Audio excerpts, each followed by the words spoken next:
Hello दोस्तों, राधे राधे। तो कैसे हो आप लोग? आई होप कि आप लोग अच्छे होंगे और अपना प्रिपरेशन अच्छे से कर रहे होंगे। तो स्वागत है आप लोगों को हमारे चैनल पे। ठीक, हमारा क्या है, ये आप लोगों का चैनल है। आप लोगों को इस चैनल को बड़ा करना है, तो आप लोग से रिक्वेस्ट है कि चैनल को सब्सक्राइब कर लो और दोस्तों के साथ भी शेयर करो। और क्या है कि जैसे कि आप लोगों ने थंबनेल में देखा होगा कि ये जो वीडियो है, इसमें 100 प्रश्न होंगे, जो कि एक क्यूज बोल सकते हैं। आप लोग क्या करना है कि आंसर करते चलना है। ठीक, और इसमें आप 100 क्वेश्चन में 70 क्वेश्चन सही कर लेते हैं, तो आपका जो जीके जीएस का पोर्शन है काफी बढ़िया आपने तैयारी कर लिया है। ठीक, अगर कम आते हैं तो आपको और पढ़ने की जरूरत है। तो बढ़िया से आप पढ़ाई करिए और जल्दी से सक्सेस होइए। ठीक, तो ये सभी बिहार एग्जाम को टारगेट करके हम लोग क्वेश्चन करेंगे। तो चलिए क्वेश्चन ही हम लोग स्टार्ट कर देते हैं, ज्यादा टाइम ना लेते हुए। ठीक, क्योंकि सब चीज थंबनेल में तो लिखा ही रहता है, तो ज्यादा बात करने से क्या फायदा। ऋग्वेद के किस मंडल में शूद्र शब्द का पहली बार उल्लेख मिलता है? शूद्र शब्द का उल्लेख पहली बार किस मंडल में मिलता है? 7वें, 8वें, 9वें या फिर 10वें? तो आयुब के आप लोग अपना सही आंसर कर लिए होंगे, तो इसका सही आंसर हो जाएगा 10वें मंडल में। ठीक, शूद्र शब्द का पहली बार उल्लेख किस में है? तो 10वें मंडल में। चलिए नेक्स्ट क्वेश्चन हम लोग करते हैं। निम्नलिखित में से किस चोल राजा ने जल सेना का गठन किया था? किस चोल राजा, बताना है कि वो कौन सा चोल राजा था जो कि जल सेना का गठन यानी कि नेवी का गठन किया था। ऑप्शन ए है राजराज प्रथम, राजेंद्र चोल, कुलोतुंग या फिर आदित्य प्रथम। तो इसका सही आंसर हो जाएगा राजेंद्र चोल। ठीक, सही आंसर क्या हो जाएगा? राजेंद्र चोल। सही आंसर राजेंद्र चोल हो जाएगा। ठीक, नेक्स्ट क्वेश्चन है, दीवान ए कोही विभाग जो कृषि से संबंधित था किसने स्थापित किया था? दीवान ए कोही विभाग बताना है किसने स्थापित किया था? अलाउद्दीन खिलजी, फिरोज शाह तुगलक, मोहम्मद बिन तुगलक या फिर इल्तुतमिश? तो इसका सही आंसर हो जाएगा मोहम्मद बिन तुगलक। ठीक, मोहम्मद बिन तुगलक ने दीवान ए कोही विभाग का स्थापना किया था। ठीक, आप लोग ध्यान रखिएगा। नेक्स्ट क्वेश्चन का आंसर करो। तो ये क्वेश्चन है, विजयनगर साम्राज्य का पहला शासक कौन था जिसने बहमनियों से गोवा छीना था? विजयनगर साम्राज्य का बताना है कि वह पहला शासक कौन था जिसने बहमनियों से गोवा को छीना था? तो ऑप्शन ए है हरिहर द्वितीय, बुक्का प्रथम, देवराय या फिर देवराय द्वितीय। तो इसका सही आंसर हो जाएगा हरिहर द्वितीय। ठीक, हरिहर द्वितीय ने क्या किया था? तो बहमनियों से गोवा को छीना था। नेक्स्ट क्वेश्चन है, 1857 के विद्रोह के दौरान कानपुर में विद्रोह का नेतृत्व किसने किया था? 1857 के विद्रोह के दौरान कानपुर में विद्रोह का नेतृत्व किसने किया था? कुंवर सिंह, नाना साहेब, लक्ष्मीबाई, खान बहादुर खान। तो कानपुर से आप सभी को पता ही होगा, ये नाना साहेब किए थे। ठीक, नाना साहेब, नाना साहेब। और कुंवर सिंह बिहार से, ये भी इंपॉर्टेंट है, बार बार पूछता है। कुंवर सिंह बिहार से और रानी लक्ष्मीबाई झांसी से। ठीक, चलो नेक्स्ट क्वेश्चन का आंसर करो। अष्टप्रधान नामक मंत्रिपरिषद किसके प्रशासन में थी? अष्टप्रधान नामक मंत्रिपरिषद किसके प्रशासन में थी? ऑप्शन ए है गुप्त, मौर्य, मराठा या फिर विजयनगर। तो पूछता है कि अष्टप्रधान जो मंत्रिपरिषद था ये किसके दरबार में था?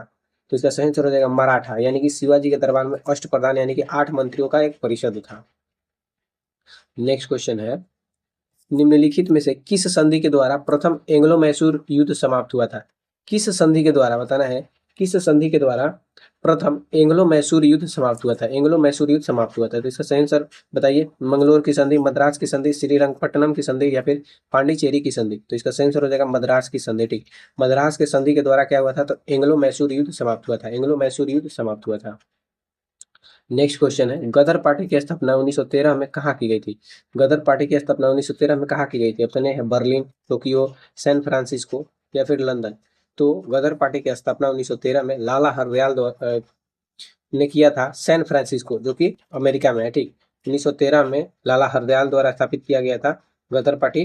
ठीक, और ये San Francisco America. Next question है, रैयतवाड़ी व्यवस्था को सबसे पहले कहाँ लागू किया गया था? रैयतवाड़ी व्यवस्था को सबसे पहले कहाँ लागू किया गया था? Bengal presidency, Madras presidency, Bombay presidency या फिर अवध है? तो रैयतवाड़ी व्यवस्था जो है इसे मद्रास प्रेसिडेंसी में लागू किया गया था। ठीक, मद्रास प्रेसिडेंसी में लागू किया था रैयतवाड़ी व्यवस्था। नेक्स्ट क्वेश्चन है, अशोक के किस शिलालेख में कलिंग युद्ध का वर्णन मिलता है? अशोक के किस शिलालेख में कलिंग युद्ध का वर्णन मिलता है? 10वें, 11वें, 12वें या फिर 13वें? तो अशोक के जो शिलालेख है 13वें शिलालेख। ठीक, 13वें शिलालेख में क्या है कि कलिंग युद्ध का वर्णन मिलता है। 13वें शिलालेख में कलिंग का वर्णन मिलता है। और अशोक कलिंग युद्ध के बाद ही इसका हृदय परिवर्तन हुआ था, ये भी आप लोग ध्यान रखेगा, जो कि कलिंग युद्ध पीछे कब हुआ था, तो 261 ईसा पूर्व में। ठीक, 261 ईसा पूर्व में। नेक्स्ट क्वेश्चन है फहियान। फहियान किसके शासनकाल के दौरान भारत आया था? फहियान जो है ये किसके शासनकाल के दौरान भारत आया था? समुद्रगुप्त, चंद्रगुप्त द्वितीय, जिसे कि विक्रमादित्य भी कहा जाता था, हर्षवर्धन, या फिर कुमार गुप्त? तो क्या हो जाएगा इसका आंसर? तो फहियान जो था ये चीनी यात्री था, आप सभी को पता ही होगा। तो ये चंद्रगुप्त द्वितीय के दरबार में आया था। ठीक, चंद्रगुप्त द्वितीय के दरबार में आया था। फहियान चंद्रगुप्त द्वितीय के दरबार में आया था। नेक्स्ट क्वेश्चन है भारतीय राष्ट्रीय कांग्रेस के किस अधिवेशन में पूर्ण स्वराज का संकल्प लिया गया था? भारतीय राष्ट्रीय कांग्रेस के किस अधिवेशन में पूर्ण स्वराज का संकल्प लिया गया था? पूर्ण स्वराज का। लाहौर अधिवेशन 1929, कराची अधिवेशन 1931, कलकत्ता अधिवेशन 1920, या फिर बेलगाम अधिवेशन 1924? तो पूर्ण स्वराज का संकल्प ये जो लिया गया था ये लाहौर अधिवेशन 1929 में। ठीक, लाहौर अधिवेशन जो हुआ था 1929 में, इसी में पूर्ण स्वराज का संकल्प लिया गया था। ध्यान रखिएगा, काफी इंपॉर्टेंट सवाल है। नेक्स्ट क्वेश्चन का आंसर करो। नेक्स्ट क्वेश्चन है गुलामगिरी पुस्तक के लेखक कौन थे? गुलामगिरी पुस्तक के लेखक कौन थे? बी आर अम्बेडकर, ज्योतिबा फुले, महात्मा गांधी, या फिर पेरियार? तो गुलामगिरी पुस्तक के लेखक का नाम बताना है। ठीक, गुलामगिरी। तो इसका मैं सही आंसर आप लोगों को बता दूं तो हो जाएगा ज्योतिबा फुले। ज्योतिबा फुले। आई होप कि आप लोग सभी क्वेश्चन का सही आंसर करते जा रहे हैं, क्योंकि क्वेश्चन काफी अच्छे अच्छे हैं। ठीक, और सभी एग्जाम में पूछे गए प्रश्न है और बार बार रिपीटेड होते हैं। ठीक, चलो नेक्स्ट क्वेश्चन का आंसर करो।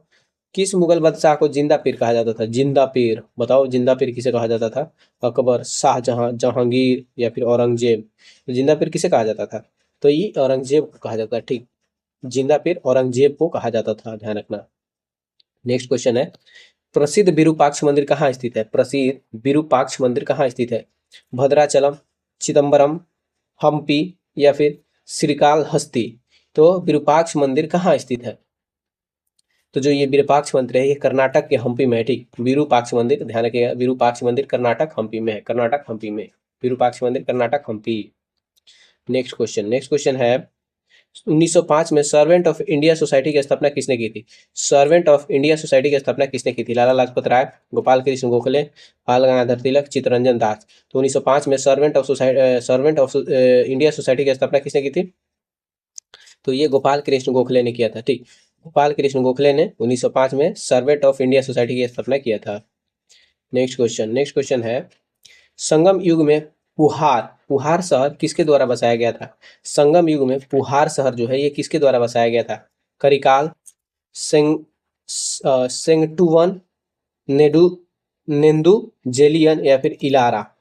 तो बताना है कि संगम युग में पुहार पुहार शहर किसके द्वारा बसाया गया था? तो ये जो बसाया गया था करिकल द्वारा बसाया गया था। ठीक, करिकाल द्वारा, पुहार शहर करिकाल द्वारा बसाया गया था। नेक्स्ट क्वेश्चन दिल्ली सल्तनत का वह सुल्तान जिसने लौह एवं रक्त की नीति अपनाई थी? लौह एवं रक्त की नीति किसने अपनाई थी? काफी इंपॉर्टेंट सवाल है। बलबन, इल्तुतमिश, अलाउद्दीन खिलजी, या फिर सिकंदर लोदी? तो जो लौह एवं रक्त की नीति अपनाया था ये था बलबन। ठीक, बलबन लौह एवं रक्त की नीति अपनाया था।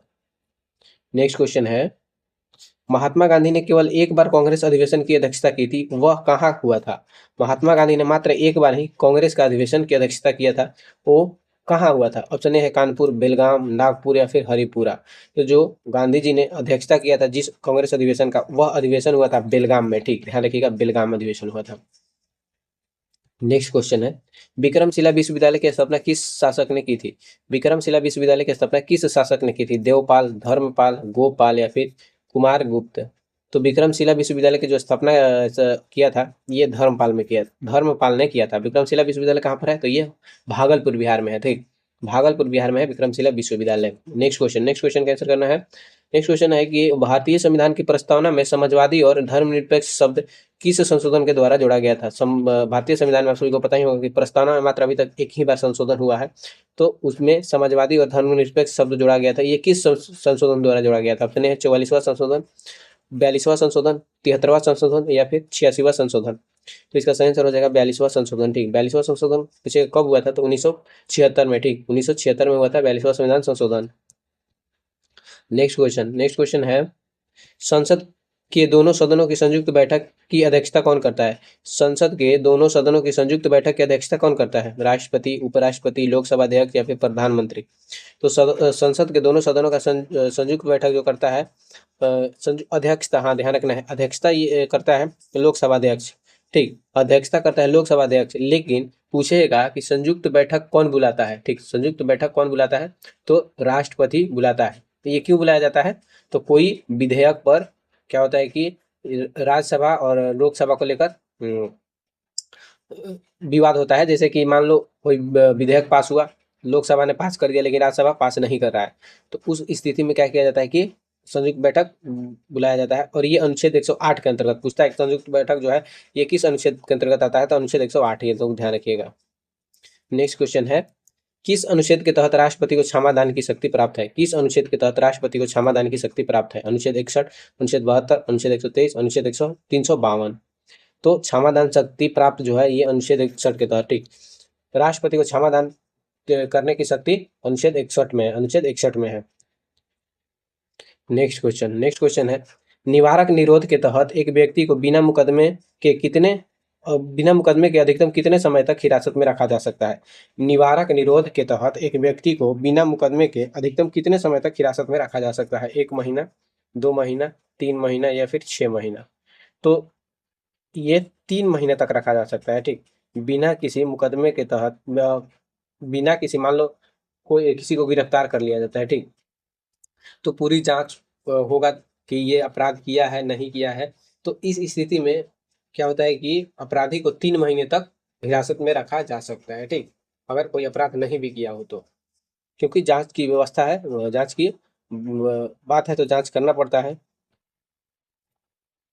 नेक्स्ट क्वेश्चन है, भारतीय संविधान के किस अनुच्छेद में समान नागरिक संहिता का उल्लेख है? समान नागरिक संहिता किस अनुच्छेद में है? अनुच्छेद 40, अनुच्छेद 44, अनुच्छेद 48, अनुच्छेद 51? तो इसका सही आंसर हो जाएगा अनुच्छेद 44 में है। ठीक, समान नागरिक संहिता किसमें है? तो अनुच्छेद 44 में है।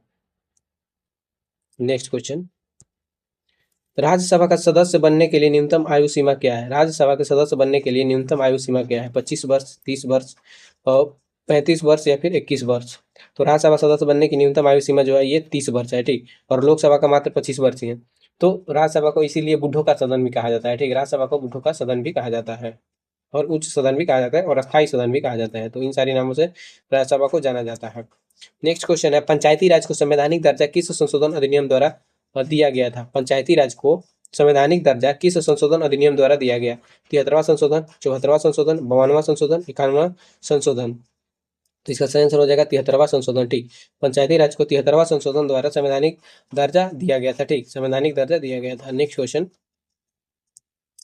भारत के नियंत्रक एवं महालेखा परीक्षक की नियुक्ति कौन करता है? भारत के नियंत्रक एवं महालेखा परीक्षक की नियुक्ति कौन करता है? वित्त मंत्री, राष्ट्रपति, संसद या फिर मुख्य न्यायाधीश? तो नियंत्रक एवं महालेखा परीक्षक की नियुक्ति जो करता है ये राष्ट्रपति करता है। तो राष्ट्रपति नियंत्रक एवं महालेखा परीक्षक की नियुक्ति करता है, अटॉर्नी जनरल का भी नियुक्ति करता है, फिर प्रधानमंत्री का भी नियुक्ति करता है, मुख्य न्यायाधीश का भी नियुक्ति करता है।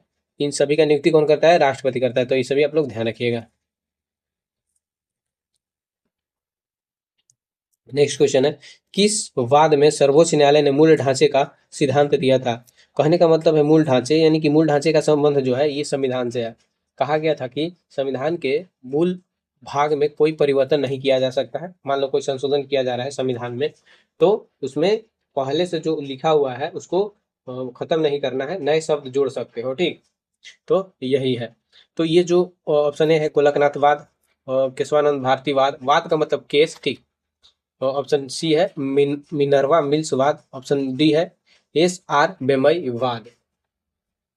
तो इसका सही आंसर हो जाएगा केशवानंद भारती वाद, यानी कि केशवानंद भारती केस। ठीक, नेक्स्ट क्वेश्चन है, दल बदल विरोधी कानून संविधान की किस अनुसूची में है? दल बदल विरोधी कानून संविधान के किस अनुसूची में है? 8वीं, 9वीं, 10वीं या फिर 11वीं? दल बदल विरोधी कानून संविधान के ये 10वीं अनुसूची में है। ठीक, संविधान के 10वीं अनुसूची में है। दल बदल विरोधी कानून संविधान के 10वीं अनुसूची में है। नेक्स्ट क्वेश्चन है, लोक लेखा समिति में कुल कितने सदस्य होते हैं? लोक लेखा समिति में कुल कितने सदस्य होते हैं? 15, 20, 22 या फिर 23? तो लोक लेखा समिति में कुल 22 सदस्य होते हैं। ठीक, लोक लेखा समिति में कुल 22 सदस्य होते हैं, 15 होते हैं लोकसभा से और 7 होते हैं राज्यसभा से। ठीक, लोकसभा से और 7 राज्यसभा से, ध्यान रखना है। नेक्स्ट क्वेश्चन है, संविधान के किस भाग को भारत का मैग्ना कार्टा कहा जाता है? संविधान के किस भाग को भारत का मैग्ना कार्टा कहा जाता है? भाग 2, भाग 3, भाग 4 या फिर भाग कितना है 9? तो भारत का मैग्ना कार्टा किस भाग को कहा जाता है? तो ये मौलिक अधिकार को कहा जाता है भारत का मैग्ना कार्टा। तो मौलिक अधिकार किस में है? तो भाग 3 में है। ठीक, मौलिक अधिकार भाग 3 में है। तो आप सभी को पता ही होगा कि कुल मौलिक अधिकार 6 हैं, पर मूल संविधान में 7 है। तो ये भी पूछ लेता है कि मौलिक अधिकार की संख्या कितनी है। नेक्स्ट क्वेश्चन है, राष्ट्रपति पर महाभियोग की प्रक्रिया किस अनुच्छेद में दी गई है? राष्ट्रपति पर महाभियोग की प्रक्रिया किस अनुच्छेद में दी गई है? अनुच्छेद 52, अनुच्छेद 61, अनुच्छेद 74, अनुच्छेद 110। तो राष्ट्रपति पर महाभियोग की प्रक्रिया जो है ये अनुच्छेद 61 में है। सॉरी, अनुच्छेद 61 में है। महाभियोग की प्रक्रिया अनुच्छेद 61 में है। ठीक, 61 नहीं, ठीक है। चलो नेक्स्ट क्वेश्चन, भारत में प्रथम मुख्य चुनाव आयुक्त कौन थे? भारत के प्रथम मुख्य चुनाव आयुक्त कौन थे? जीवी मावलंकर, सुकुमार सेन, केवी के सुंदरम और टी.एन. शेषन। तो इसका सही आंसर हो जाएगा सुकुमार सेन। सुकुमार सेन भारत के प्रथम चुनाव आयुक्त थे। नेक्स्ट क्वेश्चन है, शिक्षा किस सूची का विषय है? शिक्षा किस सूची का विषय है? संघ सूची, राज्य सूची, समवर्ती सूची या फिर अवशिष्ट सूची? तो शिक्षा जो है ये किस सूची का विषय है? तो इसका सही आंसर हो जाएगा समवर्ती सूची। ठीक, समवर्ती सूची, शिक्षा जो है ये समवर्ती सूची का विषय है। नेक्स्ट क्वेश्चन है, किस अनुच्छेद के अंतर्गत संसद संविधान में संशोधन कर सकती है? किस अनुच्छेद के अंतर्गत संसद संविधान में संशोधन कर सकती है? अनुच्छेद 356, 360, 368, 370। तो जो संशोधन की प्रक्रिया है ये अनुच्छेद 368 में है। ठीक, अनुच्छेद 368 में। ठीक, बाकी 356 में है राष्ट्रपति शासन, 368 तो हो गया संशोधन और 360 जो है ये वित्तीय आपातकाल से संबंधित है। चलो नेक्स्ट क्वेश्चन का आंसर करो। नेक्स्ट क्वेश्चन है कि उच्चतम न्यायालय के न्यायाधीशों की सेवानिवृत्ति आयु क्या है? उच्चतम न्यायालय के न्यायाधीशों की सेवानिवृत्ति की आयु क्या है? 62 वर्ष, 65 वर्ष, 70 वर्ष या फिर कोई सीमा नहीं है? तो उच्चतम न्यायालय की न्यायाधीशों की सेवानिवृत्ति की जो आयु है ये 65 वर्ष तक है। ठीक, 65 वर्ष है, 65 वर्ष। नेक्स्ट क्वेश्चन है, बस राष्ट्रीय आपातकाल के दौरान कौन से अनुच्छेद निलंबित नहीं किए जा सकते? राष्ट्रीय आपातकाल के दौरान कौन से अनुच्छेद निलंबित नहीं किए जा सकते? अनुच्छेद 14, 15, अनुच्छेद 19, अनुच्छेद 20, 21, अनुच्छेद 32। तो आपातकाल के दौरान अनुच्छेद 20 और 21 को निलंबित नहीं किया जा सकता। ठीक, इसे निलंबित नहीं किया जा सकता। काफी इंपॉर्टेंट सवाल है, ध्यान रखिएगा। नेक्स्ट क्वेश्चन, भारत के संविधान में एकल नागरिकता की अवधारणा कहाँ से ली गई है? भारत के संविधान में एकल नागरिकता की अवधारणा कहाँ से ली गई है? America, Britain, Canada, Ireland. तो भारतीय संविधान में जो एकल नागरिकता की अवधारणा है ये ब्रिटेन से लिया गया है, ब्रिटेन। नेक्स्ट क्वेश्चन, अंतर्राज्यीय परिषद की स्थापना कौन कर सकता है? अंतर्राज्यीय परिषद की स्थापना कौन कर सकता है? संसद, राष्ट्रपति, गृह मंत्री या फिर नीति आयोग? तो अंतर्राज्यीय परिषद की स्थापना, ध्यान रखिएगा, राष्ट्रपति कर सकता है। ठीक, राष्ट्रपति। नेक्स्ट क्वेश्चन है, निम्नलिखित में से कौन सी नदी भ्रंश घाटी से होकर बहती है? निम्नलिखित में से कौन सी नदी भ्रंश घाटी से होकर बहती है? कृष्णा, नर्मदा, कावेरी या फिर गोदावरी? तो कौन सी नदी है जो भ्रंश घाटी से होकर बहती है? तो ये है नर्मदा। ठीक, नर्मदा नदी भ्रंश घाटी से होकर बहती है। नर्मदा नदी भ्रंश घाटी से होकर बहती है। नेक्स्ट क्वेश्चन है, भारत का सबसे ऊंचा जलप्रपात कुचिकल किस राज्य में स्थित है? भारत का सबसे ऊंचा जलप्रपात कुचिकल जो है ये किस राज्य में स्थित है? केरल, कर्नाटक, तमिलनाडु या फिर महाराष्ट्र? तो कुचिकल जलप्रपात जो है ये कर्नाटक में है। कुचिकल जलप्रपात कर्नाटक। नेक्स्ट क्वेश्चन है, कोरल रीफ या जीवाश्म पट्टी प्रायः कहाँ पाई जाती है? कोरल रीफ या जीवाश्म पट्टी प्रायः कहाँ पाई जाती है? ध्रुवीय क्षेत्रों में, कर्क और मकर रेखा के तटीय क्षेत्रों में, गहरे महासागरों में, केवल ठंडी जल धाराओं में? तो कोरल रीफ जो है ये कर्क और मकर रेखा के बीच तटीय क्षेत्रों में पाई जाती है। कर्क रेखा और मकर रेखा के बीच तटीय क्षेत्रों में पाई जाती है। नेक्स्ट क्वेश्चन है, दुधवा राष्ट्रीय उद्यान उत्तर प्रदेश के किस जिले में स्थित है? दुधवा राष्ट्रीय उद्यान उत्तर प्रदेश के किस जिले में स्थित है? पीलीभीत, लखीमपुर खीरी, वाराणसी, इलाहाबाद? तो दुधवा राष्ट्रीय उद्यान जो है ये उत्तर प्रदेश के लखीमपुर खीरी जिला में स्थित है। लखीमपुर खीरी जिला में स्थित है दुधवा राष्ट्रीय उद्यान। नेक्स्ट क्वेश्चन है, पृथ्वी का क्रस्ट में सबसे अधिक मात्रा में पाया जाने वाला तत्व कौन सा है? पृथ्वी के क्रस्ट में सबसे अधिक मात्रा में पाया जाने वाला तत्व कौन सा है? लोहा, सिलिकॉन, ऑक्सीजन या फिर एल्यूमिनियम। तो पृथ्वी के क्रस्ट में पूछेगा सबसे अधिक पाया जाने वाला जो तत्व है ये ऑक्सीजन हो जाएगा, ठीक, ऑक्सीजन। और पूछेगा कि पृथ्वी पर सबसे अधिक मात्रा में पाया जाने वाला तत्व कौन है, तो वो है नाइट्रोजन, लेकिन क्रस्ट पर सबसे अधिक ऑक्सीजन है, ऑक्सीजन। नेक्स्ट क्वेश्चन, भारत की सिलिकॉन वैली किसे कहा जाता है? भारत की सिलिकॉन वैली किसे कहा जाता है? हैदराबाद, पुणे, बेंगलुरु या फिर चेन्नई। तो भारत की सिलिकॉन वैली बेंगलुरु को कहा जाता है, ठीक, बेंगलुरु को भारत का सिलिकॉन वैली कहा जाता है, बेंगलुरु को भारत का सिलिकॉन वैली कहा जाता है। नेक्स्ट क्वेश्चन, गरजता चालीसा क्या है? गरजता चालीसा क्या है? प्रशांत महासागर की धाराएं, दक्षिणी गोलार्ध में चलने वाली पछुआ हवाएं, मानसूनी हवा या फिर चक्रवात के नाम। तो गरजता चालीसा क्या है? तो ये है दक्षिणी गोलार्ध में चलने वाली पछुआ हवाएं, दक्षिणी गोलार्ध में चलने वाली पछुआ हवाएं। नेक्स्ट क्वेश्चन है दक्कन पास किनके बीच स्थित है? दक्कन पास जो है ये किनके बीच स्थित है? ऑप्शन ए है अंडमान एवं निकोबार, दक्षिण अंडमान एवं लघु अंडमान, और आद अमीन द्वीपी और लक्षद्वीप, और ऑप्शन डी है लिटिल अंडमान और निकोबार। तो ये जो दक्कन पास है ये दक्षिण अंडमान और लघु अंडमान के बीच स्थित है, दक्षिण अंडमान और लघु अंडमान के बीच स्थित है। नेक्स्ट क्वेश्चन है अरावली और विंध्य पर्वत श्रृंखलाओं के बीच कौन सा पठार स्थित है? अरावली और विंध्य पर्वत श्रृंखलाओं के बीच कौन सा पठार स्थित है? छोटा नागपुर का पठार, मलवा का पठार, दक्कन का पठार या फिर बुंदेलखंड का पठार। तो इसका सही आंसर हो जाएगा मलवा का पठार, ठीक, सही आंसर हो जाएगा मलवा का पठार। अरावली और विंध्य पर्वत श्रृंखलाओं के बीच जो पठार स्थित है उसे मलवा का पठार कहा जाता है, मलवा का पठार। नेक्स्ट क्वेश्चन, निम्नलिखित में से किस देश को सफेद हाथियों का भूमि कहा जाता है? सफेद हाथियों का भूमि किसे कहा जाता है? Laos, Thailand, Kenya, Namibia. तो निम्नलिखित में से किस देश को सफेद हाथियों का देश कहा जाता है? तो ये थाईलैंड को, ठीक, थाईलैंड को सफेद हाथियों का भूमि कहा जाता है, थाईलैंड को सफेद हाथियों का भूमि कहा जाता है।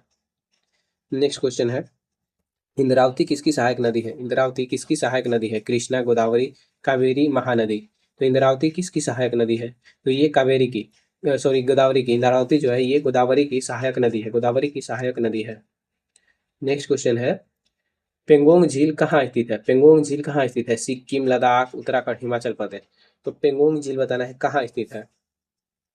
तो ये लद्दाख में स्थित है, पेंगोंग झील लद्दाख में स्थित है, पेंगोंग झील लद्दाख, पेंगोंग झील लद्दाख में स्थित है।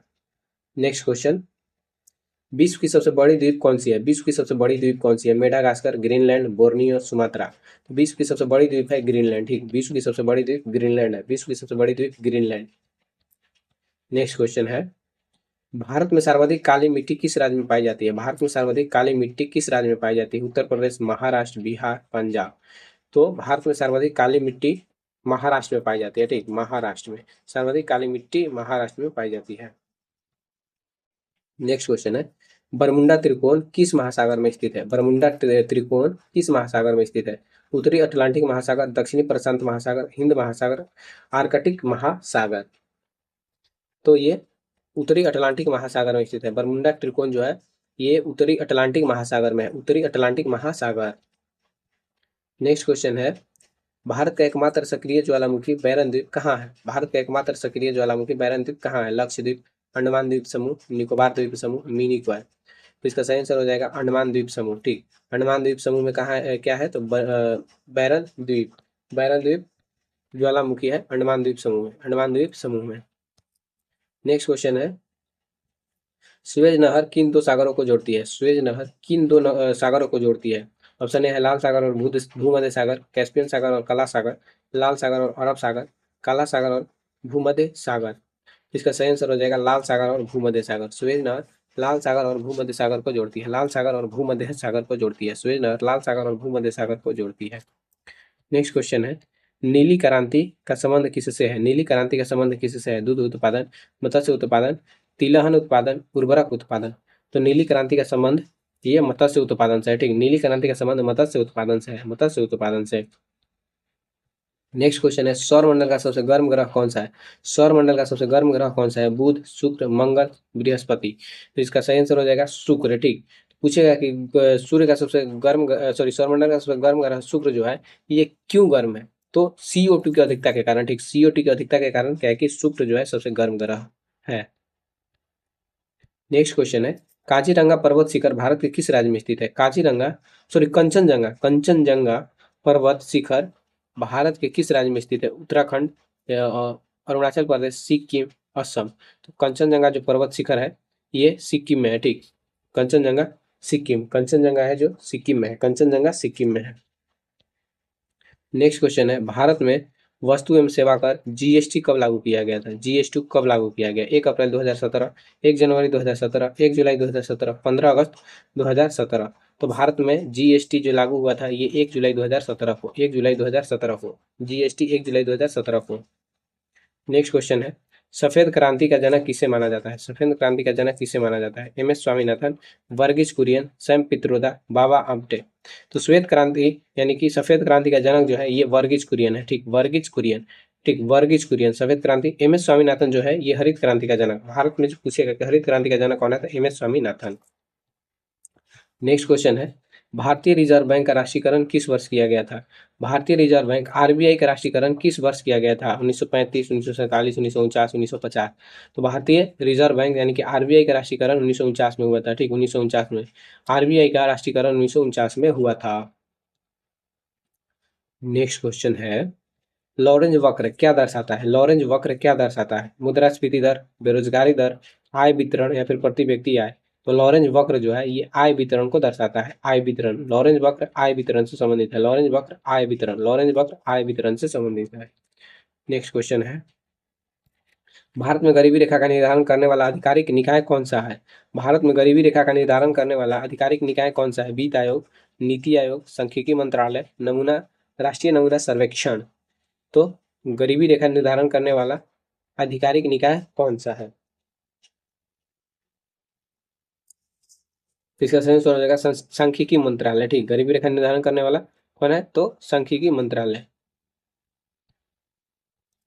नेक्स्ट क्वेश्चन है, स्टैगफ्लेशन की स्थिति क्या होती है? स्टैगफ्लेशन की स्थिति क्या होती है? केवल उच्च मुद्रास्फीति, केवल उच्च बेरोजगारी, मुद्रास्फीति के साथ उच्च बेरोजगारी, मुद्रास्फीति के साथ उच्च विकास दर। तो इसका सही आंसर हो जाएगा मुद्रास्फीति के साथ उच्च बेरोजगारी, मुद्रास्फीति के साथ उच्च बेरोजगारी। स्टैगफ्लेशन का अर्थ होता है मुद्रास्फीति के साथ उच्च बेरोजगारी। नेक्स्ट क्वेश्चन, भारत में प्रथम पंचवर्षीय योजना 1951-56 में किस मॉडल पर आधारित थी? भारत में प्रथम पंचवर्षीय योजना 1951-56 किस मॉडल पर आधारित थी? ऑप्शन ए है PC Mahalanobis model, Herald Domar model, Gadgil model या फिर जॉन डब्ल्यू मिलर मॉडल। तो इसका सही आंसर हो जाएगा हेराल्ड डोमर मॉडल, ठीक। भारत में प्रथम पंचवर्षीय योजना हेराल्ड डोमर मॉडल पर आधारित है, हेराल्ड डोमर मॉडल पर आधारित है। नेक्स्ट क्वेश्चन है, निम्नलिखित में से कौन सा कर केवल राज्य सरकार द्वारा लगाया जाता है? निम्नलिखित में से कौन सा कर केवल राज्य सरकार द्वारा लगाया जाता है? निगम कर, आय कर, भू राजस्व कर या फिर संपत्ति कर। तो केवल राज्य सरकार द्वारा जो लगाया जाता है यह भू राजस्व कर है, ठीक, भू राजस्व कर, भू राजस्व कर यानी कि भूमि पर लगाया जाने वाला कर ये राज्य सरकार द्वारा लगाया जाता है, राज्य सरकार द्वारा। नेक्स्ट क्वेश्चन है, बुल और बियर शब्द किससे संबंधित है? बुल और बियर शब्द किससे संबंधित है? बैंकिंग, शेयर बाजार, विदेशी मुद्रा व्यापार या फिर वस्तु विनिमय। तो इसका सही आंसर क्या हो जाएगा तो ये शेयर बाजार से, बुल और बियर जो है ये शेयर बाजार से संबंधित है, ठीक। जब शेयर बाजार अधिक रहता है यानी कि महंगा रहता है तो उसका प्रतीक जो है बुल रहता है, और जब शेयर बाजार मंदी रहता है तो उसका प्रतीक बियर है। नेक्स्ट क्वेश्चन है, अंत्योदय अन्न योजना किस वर्ष शुरू की गई थी? अंत्योदय अन्न योजना किस वर्ष शुरू की गई थी? 1995, 1998, 2000, 2005। तो अंत्योदय अन्न योजना जो है ये 2000 ईस्वी में शुरू की गई थी, 2000 ईस्वी में अंत्योदय अन्न योजना 2000 ईस्वी में। नेक्स्ट क्वेश्चन है, बिहार सोशलिस्ट पार्टी का औपचारिक गठन 1934 में कहाँ हुआ था? बिहार सोशलिस्ट पार्टी का औपचारिक गठन 1934 में कहाँ हुआ था? सोनपुर में, अंजुमन इस्लामिया हॉल पटना में, मुंगेर में या फिर गया में। तो बिहार सोशलिस्ट पार्टी का जो औपचारिक गठन हुआ था 1934 में ये अंजुमन इस्लामिया हॉल पटना में, अंजुमन इस्लामिया हॉल पटना में। नेक्स्ट क्वेश्चन है, प्रसिद्ध उदंतपुरी विश्वविद्यालय की स्थापना किस पाल शासक द्वारा किया गया था? उदंतपुरी विश्वविद्यालय की स्थापना किस पाल शासक ने की थी? ऑप्शन ए है धर्मपाल, गोपाल, देवपाल या फिर रामपाल। तो उदंतपुरी विश्वविद्यालय की स्थापना जो किया था, धर्मपाल ने किया था। धर्मपाल में उदंतपुरी, धर्मपाल। नेक्स्ट क्वेश्चन है, बिहार में किस जिले में काकोलत जलप्रपात स्थित है? बिहार के किस जिले में काकोलत जलप्रपात स्थित है? रोहतास, नवादा, गया या फिर कैमूर? तो बिहार के जो जिला है काकोलत जलप्रपात जहाँ स्थित है वो है नवादा। ठीक, बिहार के नवादा जिले में काकोलत जलप्रपात स्थित है। काकोलत जलप्रपात।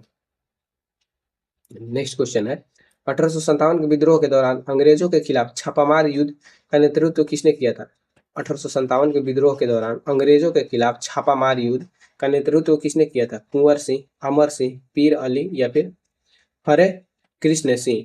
तो छापामार युद्ध का नेतृत्व जो किया था ये अमर सिंह ने किया था, जो कि वीर कुंवर सिंह के भाई थे। अमर सिंह वीर कुंवर सिंह के भाई थे। नेक्स्ट क्वेश्चन है, बिहार विधानसभा में अनुसूचित जाति के लिए कितनी सीटें आरक्षित है? बिहार विधानसभा में अनुसूचित जाति के लिए कितनी सीटें आरक्षित है? 2, 38, 40 या फिर 42?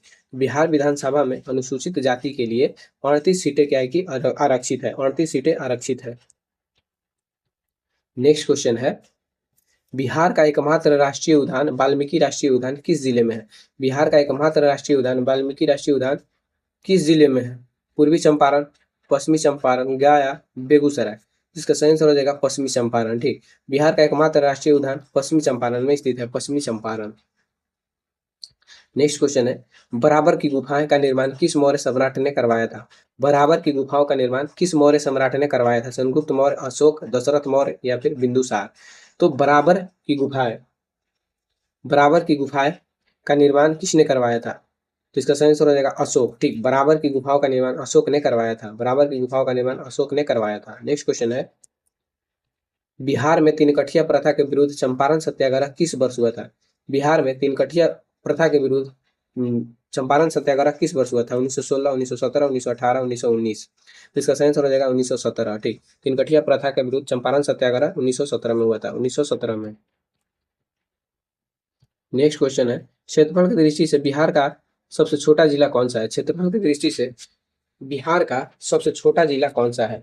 लखीसराय, शिवहर, शेखपुरा या फिर अरवल? तो क्षेत्रफल की दृष्टि से बिहार का सबसे छोटा जिला जो है ये शिवहर है। ठीक, शिवहर। बिहार का सबसे छोटा जिला शिवहर है। नेक्स्ट क्वेश्चन है कि प्रसिद्ध मधुबनी पेंटिंग को भौगोलिक संकेत जीआई टैग किस वर्ष मिला था? प्रसिद्ध मधुबनी पेंटिंग को भौगोलिक संकेत किस वर्ष मिला था? यानी कि जीआई टैग मधुबनी पेंटिंग को किस वर्ष दिया गया था? 2005, 2007, 2010, 2015? इसका सही आंसर हो जाएगा 2007। मधुबनी पेंटिंग को जीआई टैग 2007 में मिला था। 2007 में। नेक्स्ट क्वेश्चन है, अनुवांशिकी अनुवांशिकी के जनक के रूप में किसे जाना जाता है? अनुवांशिकी के जनक के रूप में किसे जाना जाता है? Charles Darwin, Gregor Mendel, Thomas Hunt Morgan, James Watson? James Watson. तो इसका सही आंसर क्या हो जाएगा? तो Gregor Mendel, Gregor John Mendel ऐसे इनको कहा जाता है। तो अनुवांशिकी का जनक ग्रेगर जॉन मेंडल हो जाएंगे। अनुवांशिकी का जनक Gregor John Mendel. Next question है, प्रकाश की गति सर्वाधिक किस माध्यम में होती है? प्रकाश की गति सर्वाधिक किस माध्यम में होती है? कांच, पानी, निर्वात या फिर वायु? तो प्रकाश की गति जो होती है ये निर्वात में होती है सर्वाधिक। ठीक, निर्वात में सर्वाधिक होती है प्रकाश की गति। और पूछेगा कि ध्वनि की गति सबसे अधिक किस में होती है? तो ध्वनि की गति जो होती है इस्पात में सबसे अधिक होती है, और निर्वात में वो गमन ही नहीं करती है। ध्वनि जो है निर्वात में गमन ही नहीं करती है। निर्वात मतलब समझते हैं ना, वहां पर किसी प्रकार का कोई हवा, ऑक्सीजन कुछ नहीं रहता। ठीक, तो निर्वात मतलब कि एकदम खाली स्थान जहां पर कि किसी भी प्रकार का कोई वस्तु चीज नहीं है। नेक्स्ट क्वेश्चन है, किस धातु को रणनीतिक धातु कहा जाता है क्योंकि इसका उपयोग विमान और अंतरिक्ष यान बनाने में होता है? तो किस धातु को रणनीतिक धातु कहा जाता है क्योंकि इसका उपयोग विमान और अंतरिक्ष यान बनाने में होता है? Aluminium, titanium, tungsten, nickel? तो इसका सही आंसर हो जाएगा टाइटेनियम। ठीक, सही आंसर क्या हो जाएगा? टाइटेनियम। तो टाइटेनियम को राजनीतिक धातु कहा जाता है। राजनीतिक धातु। नेक्स्ट क्वेश्चन है, रक्त का थक्का जमने का कौन सा विटामिन सहायक होता है? रक्त का थक्का जमने में कौन सा विटामिन सहायक होता है? Vitamin A, vitamin D, vitamin A, vitamin के?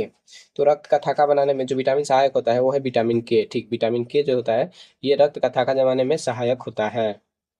नेक्स्ट क्वेश्चन है, परमाणु के नाभिक की खोज किसने की थी? परमाणु के नाभिक की खोज किसने की थी? J Thomson, Ernest Rutherford, Chadwick, John Dalton. तो परमाणु के नाभिक की खोज बताना है यहाँ पर कि परमाणु के नाभिक की खोज किसने किया था?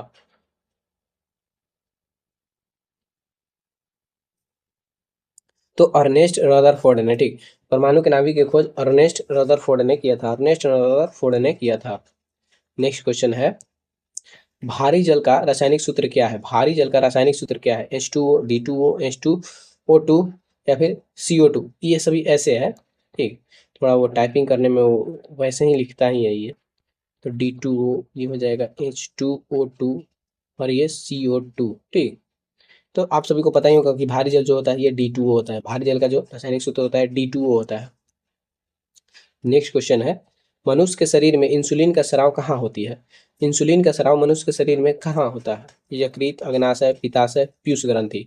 तो मनुष्य के शरीर में इंसुलिन का स्राव जो होता है ये अग्नाशय से होता है, ठीक। इंसुलिन का स्राव अग्नाशय से होता है, अग्नाशय से। नेक्स्ट क्वेश्चन है, पीतल किन दो धातुओं का मिश्रण है? पीतल जो है ये किन दो धातुओं का मिश्रण है? तांबा और टिन, तांबा और जास्ता, तांबा और लोहा, एल्यूमिनियम और जास्ता। तो पीतल जो है ये तांबा और जास्ता का मिश्रण है। पीतल तांबा और जास्ता का मिश्रण है। नेक्स्ट क्वेश्चन है, स्कर्बिक एसिड किस विटामिन का रासायनिक नाम है? स्कर्बिक एसिड किस विटामिन का रासायनिक नाम है? Vitamin A, vitamin B1, vitamin C, vitamin D. तो स्कर्बिक एसिड जो है ये विटामिन सी का नाम है। स्कर्बिक एसिड विटामिन सी का नाम है। स्कर्बिक एसिड विटामिन सी का रासायनिक नाम है। नेक्स्ट क्वेश्चन है, कार्य कार्य और ऊर्जा का एसआई इकाई क्या है? कार्य और ऊर्जा का एसआई इकाई क्या है? वाट, न्यूटन, पास्कल या फिर जूल। तो कार्य और ऊर्जा का एसआई मात्रक सेम ही होता है, जूल, ठीक। कार्य और ऊर्जा का एसआई मात्रक जूल होता है। कार्य और ऊर्जा का एसआई मात्रक जूल होता है। नेक्स्ट क्वेश्चन आप लोग बताना, तो किस रंग के प्रकाश का प्रकीर्णन सबसे अधिक होता है? किस रंग का प्रकाश का प्रकीर्णन सबसे अधिक होता है? लाल, पीला, बैंगनी, नीला। तो सबसे अधिक प्रकाश का प्रकीर्णन बैंगनी का होता है, ठीक। बैंगनी का सबसे अधिक प्रकाश का प्रकीर्णन होता है। नेक्स्ट क्वेश्चन है, हाइपोथैलेमस ग्रंथि शरीर के किस अंग में स्थित होती है? हाइपोथैलेमस ग्रंथि शरीर के किस अंग में स्थित होती है? हृदय, मस्तिष्क, गुर्दा या फिर गला। तो हाइपोथैलेमस जो ग्रंथि है ये मस्तिष्क में होती है, ठीक। हाइपोथैलेमस मस्तिष्क में होती है। और इसको जो मास्टर ग्रंथि जिसे कि पीयूष ग्रंथि को कहा जाता है ना, मास्टर ग्रंथि, तो मास्टर ग्रंथि का भी मास्टर ग्रंथि इसको कहा जाता है, हाइपोथैलेमस को, ठीक। ऐसे बोला जाता है master gland of master gland कौन है? तो हाइपोथैलेमस। ये शरीर के तापमान का नियंत्रण करता है। नेक्स्ट क्वेश्चन है, बर्फ शुष्क वास्तव में क्या है? शुष्क बर्फ वास्तव में क्या है? जमी हुई हाइड्रोजन, ठोस कार्बन डाइऑक्साइड, ठोस नाइट्रोजन, बर्फ का पहाड़। तो जो शुष्क बर्फ है ये ठोस कार्बन डाइऑक्साइड है, ठीक। शुष्क बर्फ ठोस कार्बन डाइऑक्साइड को कहा जाता है। नेक्स्ट क्वेश्चन है, दूरदृष्टि दोष को ठीक करने के लिए किस लेंस का उपयोग किया जाता है? दूरदृष्टि दोष को ठीक करने के लिए किस लेंस का उपयोग किया जाता है? अवतल लेंस, उत्तल लेंस, बेलनाकार लेंस या फिर समतल लेंस। तो दूरदृष्टि दोष को ठीक करने के लिए उत्तल लेंस का प्रयोग किया जाता है, ठीक। उत्तल लेंस का प्रयोग किया जाता है। नेक्स्ट क्वेश्चन, लाइकेन किन दो के बीच सहजीवी संबंध है? लाइकेन किन दो के बीच सहजीवी संबंध है? ऑप्शन ए है शैवाल और बैक्टीरिया, शैवाल और कवक, कवक और बैक्टीरिया, और ऑप्शन डी है कवक और वायरस। तो लाइकेन का जो संबंध है ये शैवाल और कवक सहजीवी से है, ठीक। शैवाल और कवक सहजीवी से है, ठीक। शैवाल और कवक। नेक्स्ट क्वेश्चन है, भोपाल गैस त्रासदी भोपाल गैस त्रासदी 1984 में किस गैस का रिसाव हुआ था? तो आप सभी को पता होगा 1984 में भोपाल में एक क्या हुआ था, घटना हुआ था जिसमें कि गैस का रिसाव हुआ था, जिसके कारण वहां पर काफी मात्रा में आपात की स्थिति बन गई थी, ठीक। तो ये जो इसमें गैस का रिसाव हुआ था वो गैस था मिथाइल आइसोसाइनेट, ठीक। मिथाइल आइसोसाइनेट का क्या हुआ था कि रिसाव हुआ था, मिथाइल आइसोसाइनेट। नेक्स्ट क्वेश्चन है, बिजली के बल्ब का फिलामेंट किस धातु का बना होता है? बिजली के बल्ब का फिलामेंट किस धातु का बना होता है? तांबा, लोहा, टंगस्टन, नाइक्रोम। तो बिजली के बल्ब का जो फिलामेंट होता है ये टंगस्टन का बना होता है, ठीक। टंगस्टन का, बिजली का बल्ब का फिलामेंट टंगस्टन का बना होता है, टंगस्टन का। नेक्स्ट क्वेश्चन है, कोशिका का पावर हाउस किसे कहा जाता है? कोशिका का पावर हाउस किसे कहा जाता है? राइबोसोम, माइटोकॉन्ड्रिया, लाइसोसोम, केंद्रक। तो कोशिका का पावर हाउस माइटोकॉन्ड्रिया को कहा जाता है। माइटोकॉन्ड्रिया को कोशिका का पावर हाउस कहा जाता है। माइटोकॉन्ड्रिया को कोशिका का पावर हाउस कहा जाता है। नेक्स्ट क्वेश्चन है, सोनार। सोनार का उपयोग मुख्य रूप से किसके द्वारा किया जाता है? सोनार का उपयोग मुख्य रूप से किसके द्वारा किया जाता है? अंतरिक्ष यात्रियों द्वारा, डॉक्टरों द्वारा, इंजीनियरों द्वारा, नौ संचालकों द्वारा। तो सोनार का उपयोग ये नौ संचालकों द्वारा किया जाता है। सोनार का उपयोग नौ संचालकों द्वारा किया जाता है। नेक्स्ट क्वेश्चन है, मानव शरीर की सबसे बड़ी ग्रंथि कौन सी है? मानव शरीर की सबसे बड़ी ग्रंथि कौन सी है? थायराइड, यकृत, अग्नाशय, एड्रीनल। तो मानव शरीर की सबसे बड़ी ग्रंथि जो है यह यकृत है। ठीक, मानव शरीर की सबसे बड़ी ग्रंथि कौन है? यकृत है। यकृत, मानव शरीर की सबसे बड़ी ग्रंथि यकृत। इसका सही आंसर हो जाएगा बी। ठीक, सही आंसर बी हो जाएगा। तो हम लोगों का यहीं पे क्वेश्चन समाप्त होते हैं। तो आई होप कि आप लोगों को, आई होप कि आप लोगों का ज़्यादा से ज़्यादा क्वेश्चन आप लोग सही किए होंगे। ठीक, तो आप लोग अपना स्कोर बता दीजिए कमेंट में, और चैनल को सब्सक्राइब नहीं किया तो सबसे पहले सब्सक्राइब कर लो और बेल आइकन को भी प्रेस कर दो, क्योंकि हर शाम 7 बजे हमारी वीडियो आती है। तो 7 बजे नया धोकर रेडी रहना है। ठीक, और वीडियो को तो लाइक करना नहीं भूलना है। चलो मिलते हैं नेक्स्ट वीडियो में, तब तक के लिए अपना ध्यान रखिए और पढ़ाई करते रहिए, और रिवीजन करके कल से फिर आना है।